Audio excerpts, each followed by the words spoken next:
আপু, আপু, বলেন। মুখ ঢেকে রাখছেন কেন? এটা আমার স্টাইল। স্টাইল? এই যে ছেলেটা কে? এটা আমার বয়ফ্রেন্ড। বয়ফ্রেন্ড নিয়ে আবাসিক হোটেলে ঢুকছেন? ঢুকছি, ভালো লাগছে, কিছুক্ষণ সময় কাটাবো তো এই কারণে। তো আপনি জানেন না এখন আবাসিক হোটেলগুলোতে যে রিস্ক? রিক্স দিয়ে কি হবে? যৌবনের জ্বালা যেখানে সেখানে রিক্স দিয়ে আমি কি করব? এত জায়গা থাকতে আবাসিকে আসলেন কেন? বাসায় তো নিয়ে যেতে পারতেন। আরে আমার বাসা বউ আছে না বেটা, তুই কি কি কল ফাইলামি করছ নাকি? তো বউ রেখে আরেকটা মেয়ে নিয়ে এবার এটা হোটেলে কিন্তু আসছেন। এন্টারটেইনমেন্ট ভিডিও, কেউ মাইন্ড করবেন না, আমি ঘুমাইতেছি। আচ্ছা, বউকে রেখে আরেকটা মেয়ে নিয়ে যে আছেন, আপনার বউ যদি জানে তা আপনার কি অবস্থা হবে আপনি বুঝতে পারছেন? ভাই বাসা বউ নাই আমার।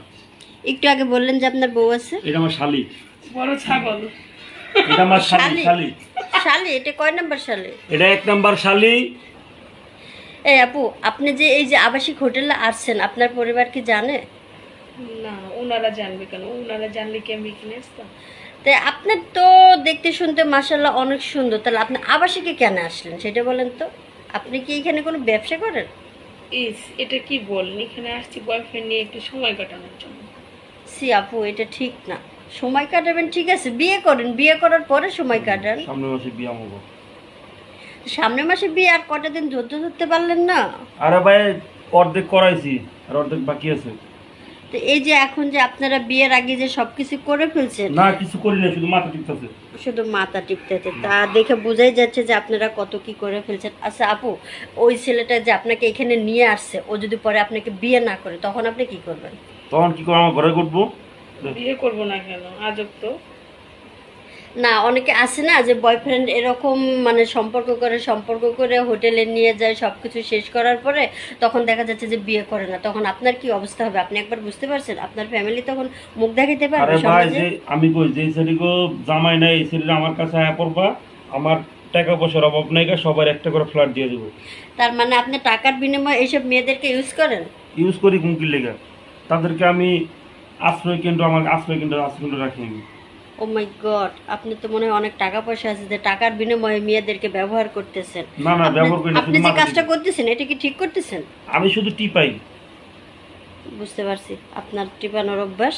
আর আপনি জানেন যে এই যদি এইটার বিনিময়ে আপনাকে কোনো একটা আইনের আওতায় নেওয়া যেতে পারে? আমি খারাপ কাজ করলে না হতো, মাথা টিপতেছে আমার, আমি মেসেজ করতে আসছি। খারাপ কাজ করতেছেন না, এটা তো খারাপ। আবাসিক হোটেলে কি ভালো মানুষ আসে? আর এটা আবাসিক না, এটা আমার নিজের ঘর। আবাসিক না, এই যে আমি দেখতেছি আবাসিক, এই যে আরে দেখা যাচ্ছে, এই যে দাওয়াত দিয়ে এই যে এই যে এই যে এই যে এই যে মেয়েগুলো, যে এই যে মেয়েগুলো, এই যে রুমটা দেখা যাচ্ছে, এই যে ওইটা হইলো লোকটা, আমার চাচাতো এই যে বোন। এই যে ওইটা চাচাতো এই বোন। যে আমি তো দেখে আসছি, এখানে না দেখে তো আর আসি না, আমি ইনফরমেশন নিয়েই তো এখানে আসছি কারণ না। আপনার যদি থাকে মন চায় তাহলে আসেন। সরি ভাই, আমি এরকম না। আসেন, এক ডোজ হয়ে যাও। আপু, আপনাকে আবারও বলি, এসব বাজে ছেলে, হ্যাঁ, এদের পাল্লে পরে নিজের লাইফটা নষ্ট করে না। আপনার তো একটা ফ্যামিলি আছে না? আপনার তো দেখে তো মনে হচ্ছে অনেক ভদ্র ঘরের।